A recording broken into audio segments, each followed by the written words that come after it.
sure about this, but didn't you say you didn't want this on the Blue album at all originally, Buddy Holly? Yeah, this was the last song I wrote for the Blue album, and I actually thought it would be on our second album. So I was like, can you imagine if that was on Pinkerton? yeah, I mean the whole second album was supposed to sound like Buddy, like with a synthesizer, and right? Yeah, the whole bring it into the space world. But yeah, luckily Rick Ocasek and others were like, let's go ahead and record it, and we'll decide later. And then you should really consider putting that on the album. And thank goodness we did. I remember when you wrote it.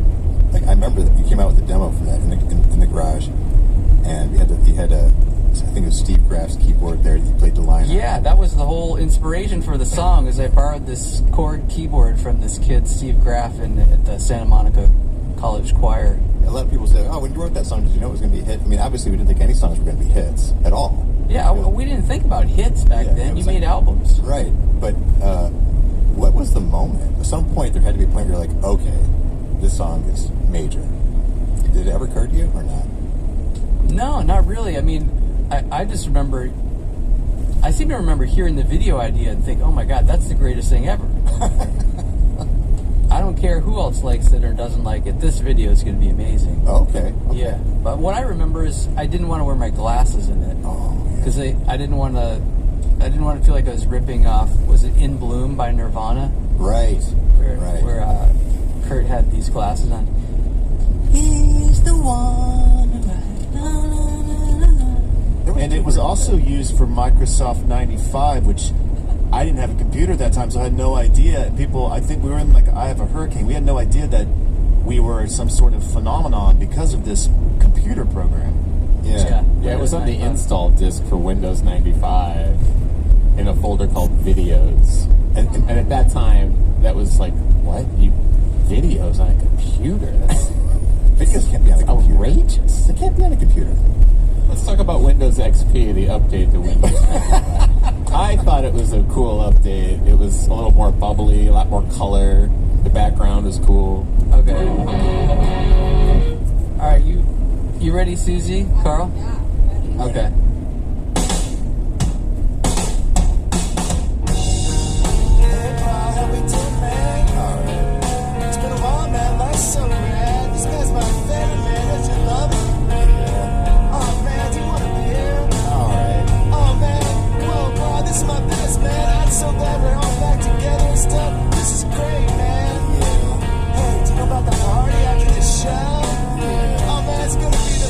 So stoked.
this song, Rivers, in 2914 Urban Avenue, in your tiny little apartment there.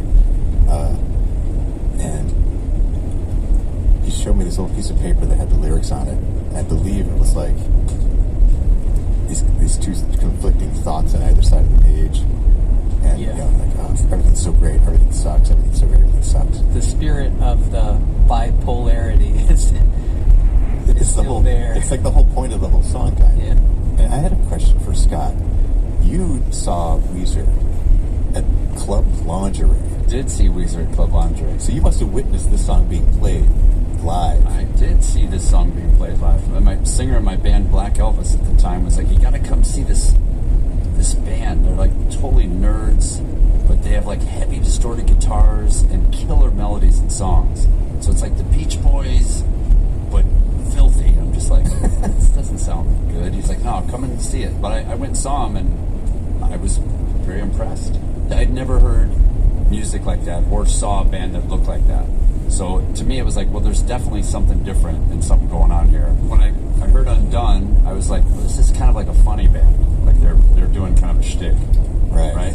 But then when I heard Say It Ain't So, I'm like, oh, this is a serious band to be taken seriously. That totally changed my mind on this. Did you say you disagreed on the singles that the label chose for this? Yeah, so my favorite song when I turned in the album was called No One Else, and that's what I wanted to be the single, turned in the album, and I said, I like No One Else, but pick whatever single you want, that's your job as a record company, but whatever you do not pick the sweater song. We don't want to put that one out first. Because of, you heard how Scott reacted to it, yeah. And we didn't want to disappoint Scott, but we did it anyway. Brian, you must have seen an early Weezer show before you joined, too. This is true. This is how I met Rivers. That's right. Yeah. The Coconut Teaser. Best club in the world. Came up with Space Twins. And we trying to get a show with Rivers, and so why are you playing this club? And there's so many other clubs you could be playing. Why were you there, though? To see you. To see Weezer. Rivers said, well, because we don't know anybody. We don't know how to get in these clubs. Like, shit, let's exchange numbers. So that's how we first exchanged numbers. This one's called Say It Ain't So.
So I feel like it's the emotional heart of the band, and it always seems to be like the sort of crux of any show.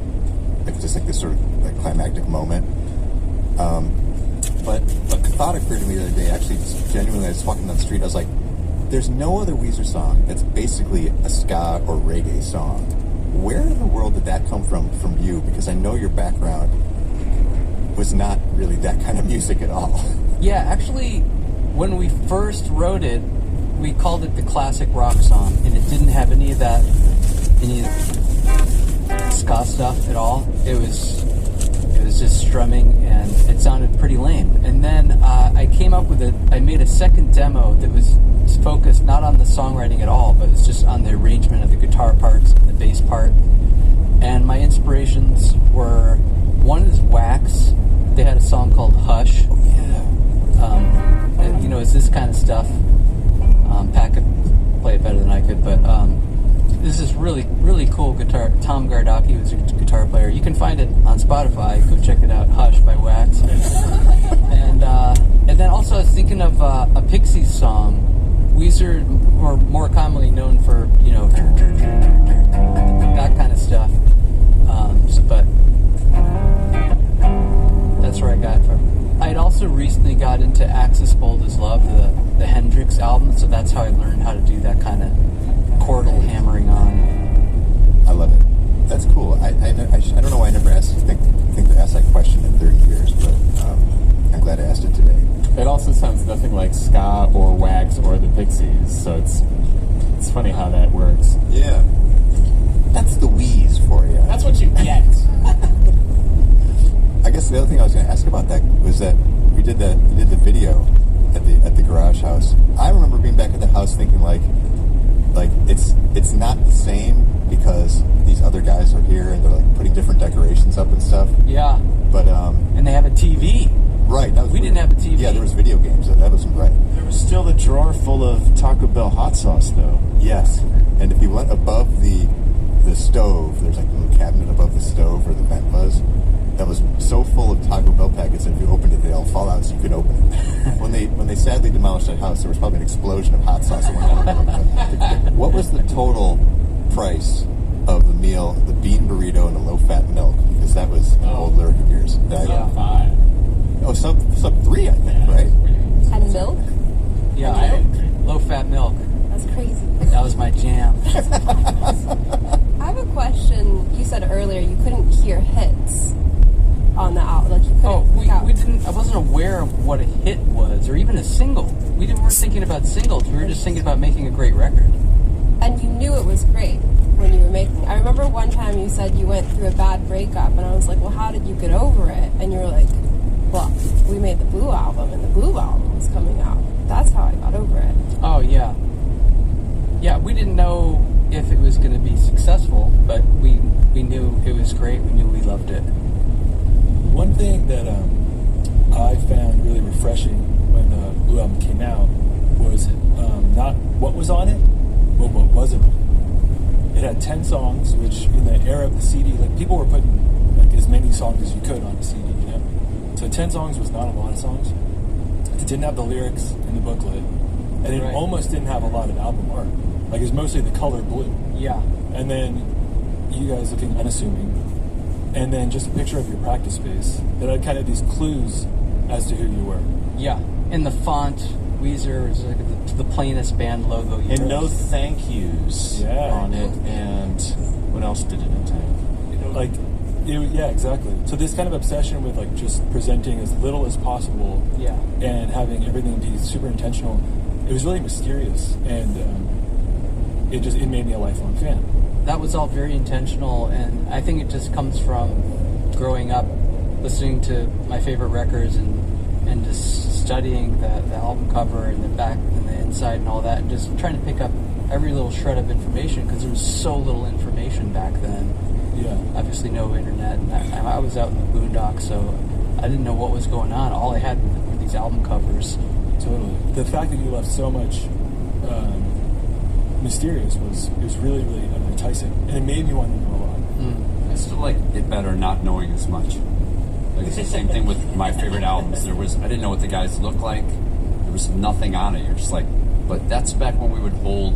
You'd get something, you'd open it, and then hold it. But I still feel that way. Yeah, like the world is what you heard. Yeah. And so the less I know, the minute I know a story, I'm not quite as interested anymore. But when there's mystery, then I'm all about it. Which is why we're revealing all the stories today.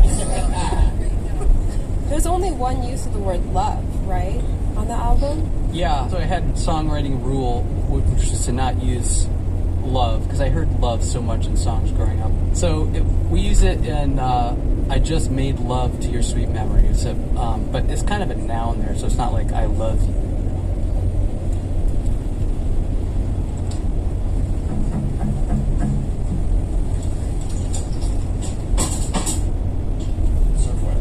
Surf Wax America, also inspired by the band Wax.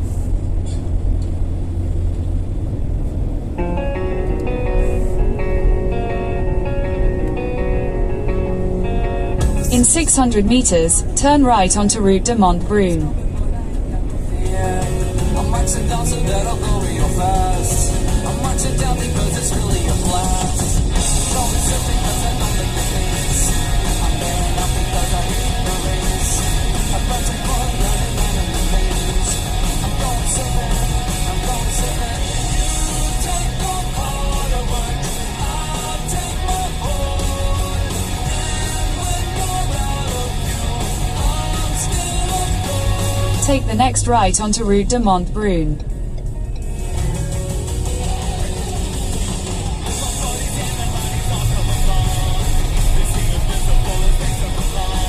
Continue on Route de Montbrun for 23 kilometers.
I have a question about Surf Wax. The guitar in the beginning, was that Jason Cropper? That was Pat? Pat. Okay. Yeah. You guys are, because like, it kind of has this like alternate picking that's like Jonas. Yeah. I think Jason added an embellishment or two onto Pat's riff. Yeah, it sounds like his style from what I know from how the kind Yeah, of alternate picking stuff. Jason sort of influenced that because he was always finger picking and stuff, so that was cool.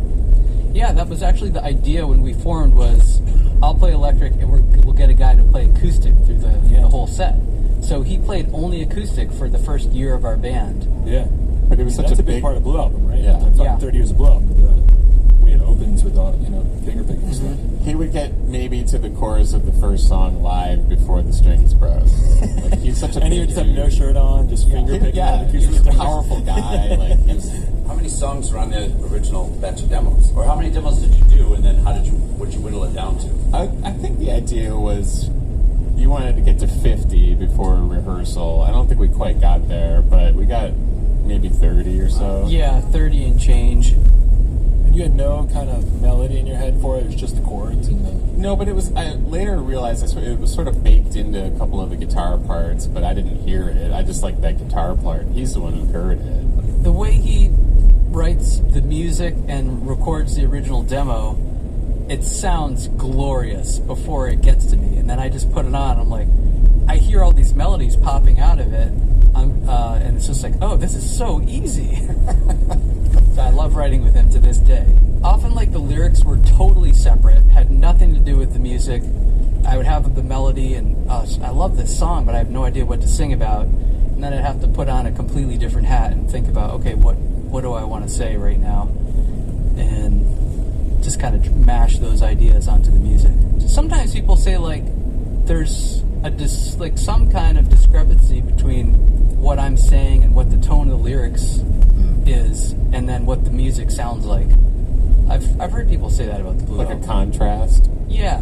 Well, all the songs were major. Like, we didn't want to... Right. And there was something cool about major and sneaking in maybe something that wasn't so happy. Yeah, lyrically. Yeah. And then there was the discrepancy between what we sounded like and what we looked like. People were always shocked. Yeah. I don't know what they had in mind, but it's definitely not this.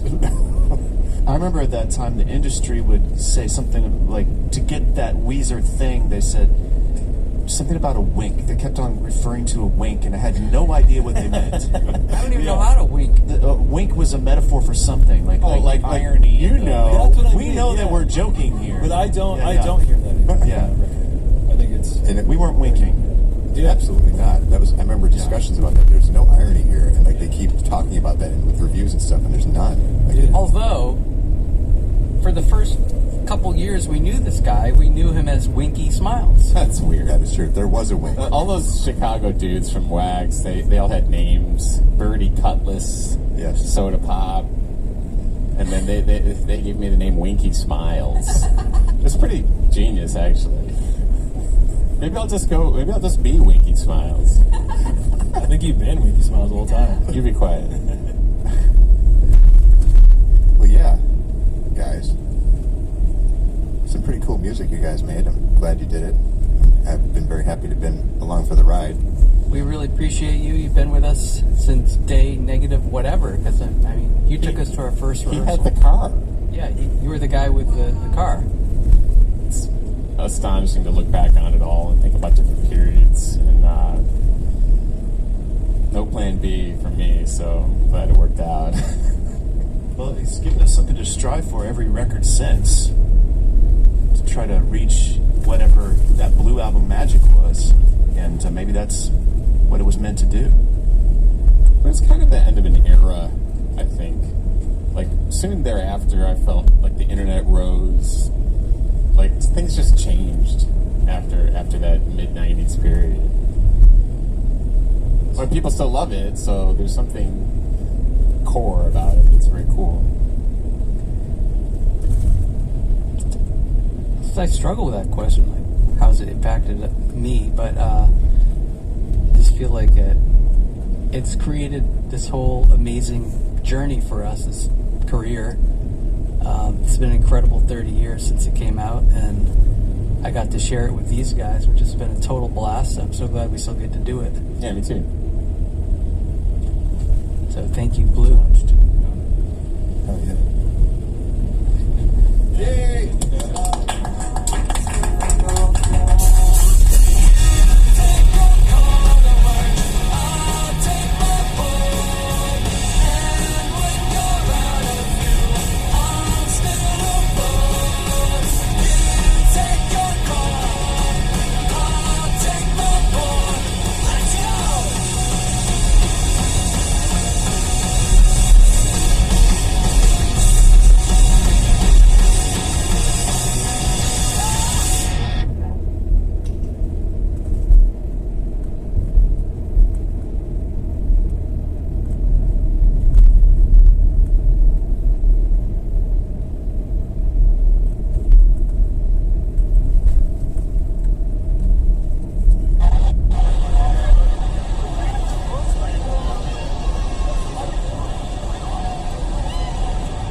transformator. For the kids to think that you lost your girl.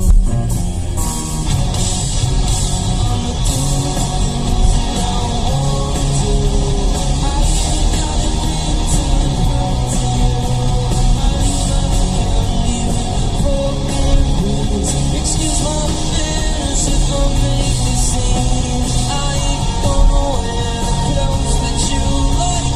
I'm gonna daddy with the mirror inside. One look in the mirror and I take a peek. I don't give a little power you say.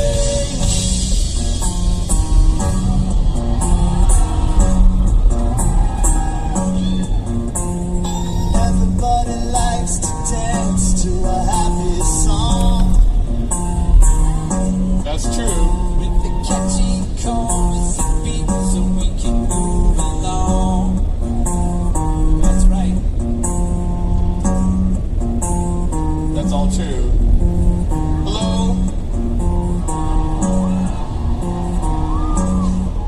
It's a lovely day. We're happy to be here. Thank you so much. Good people here know the way to the top of the charts.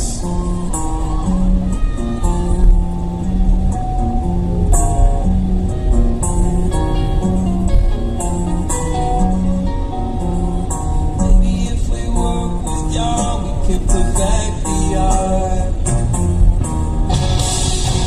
I'ma do things that I wanna do. I ain't got a thing to prove to you. Excuse my feelings if I make me sing. I ain't gonna wear clothes that you like. I'm gonna daddy with the mirror inside. One look in the mirror and I take a peek. I don't give a little power you say. No, I don't care. I don't care.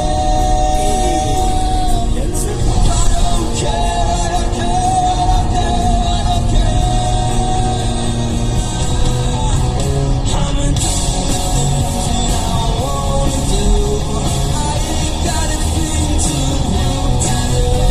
I leave my candy for me blues. Excuse my feelings if I make me sing. I ain't gonna wear the clothes that you like. I'm gonna daddy with the mirror inside. One look in the mirror and I take a peek. Don't give a fuck about what you think.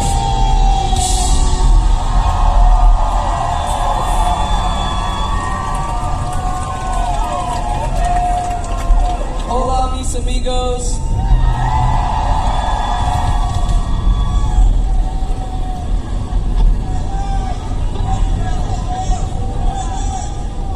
Yo soy Weezer.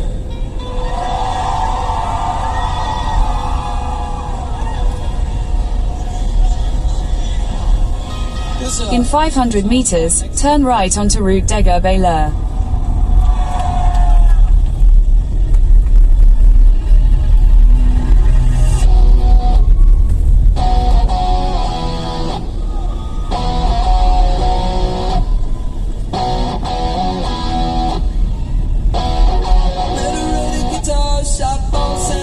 Take the next right onto Route Deger-Bayleur. Tried to get my attention to sell me a Mexican Fender. She came to get a 10,000 steps and hang out with the boyfriends. But I was on a Continue on Route Deger-Bayleur for 10 kilometers. It was hot, 100 degrees, but she only went in up to the knees. She didn't want to take off the jeans, cause that would be insane. Summer love. Summer love. Oh, she loves me, she loves me, she loves me not. Oh, she loves me,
me now.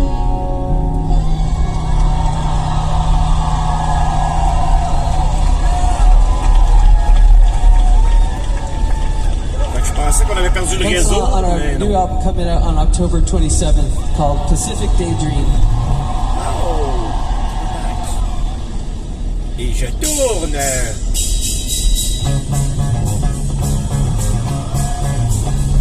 The moon was shining on the lake at night. You stare your t-shirt, fit the scene just right. You spin that scarecrow. I looked into your eyes, it's all light. You told me stories about your chickadees. Thinking like we began to stupid archery. You charmed what I got. You let me use the pool I paid for free. Conversation stopped and I looked down at my feet. I was next to you and you were right there next to me. Then I said, girl, if you want me, if I want you to, I want you to. So we go, 'cause I ain't got all night. Rest of the summer was the best we ever had. We watched Titanic and it didn't make us sad. I took you to Best Buy, you took me home to meet your mom and dad. Conversation stopped and I looked down at the ring. Your folks were next to you and you were right there next to me. Then I said, girl, if you want me, if I want you to, I want you to. I swear it's true. Without you, my heart is real.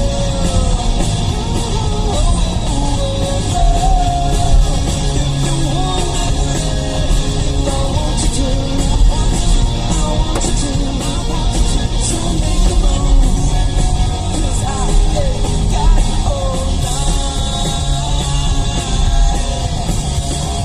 So much pain may come my way.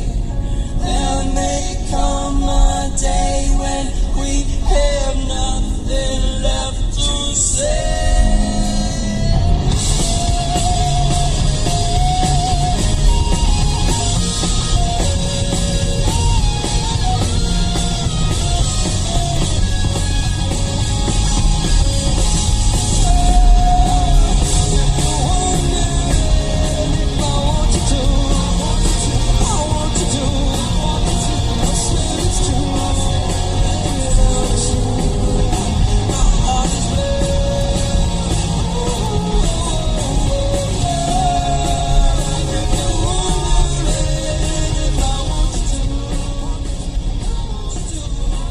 Est-ce que c'est des nuages, les aurores boréales?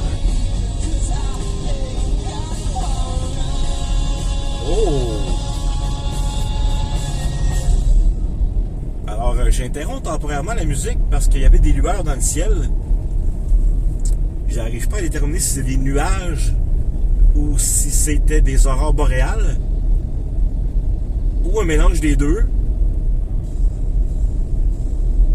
Je crois que c'est des aurores boréales. Oh my god.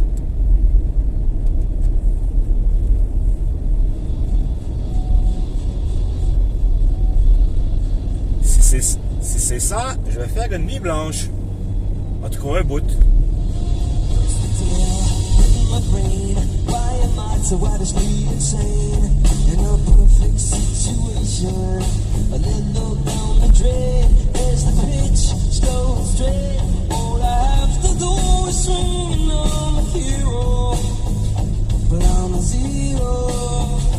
Hungry nights once again.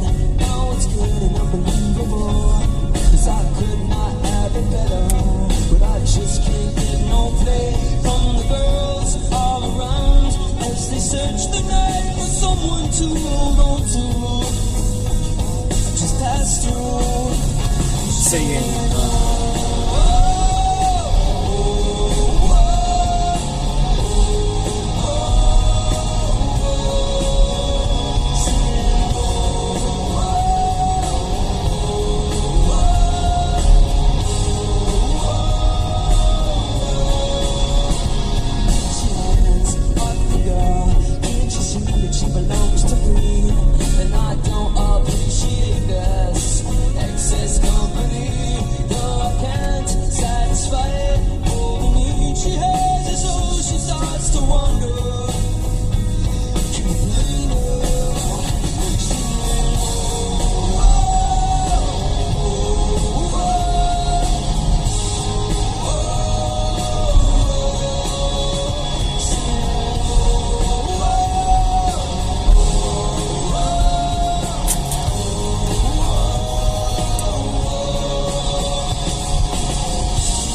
In 500 meters, you will arrive at your destination.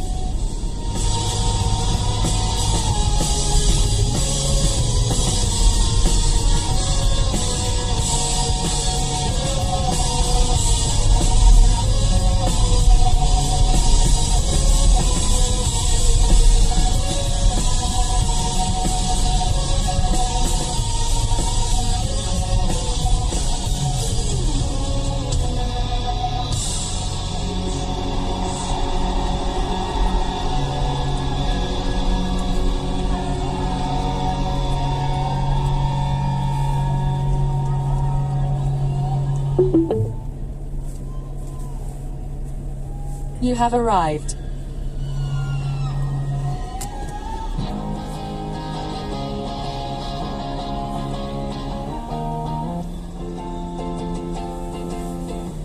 My baby don't mess around because she loves me so, and this I know for sure.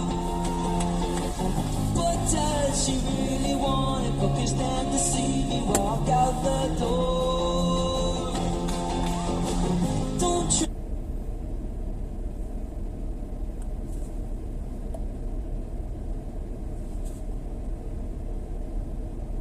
Encore plus de réseau? Oh, moins 25. Magnifique. Bon, on va arrêter la vidéo.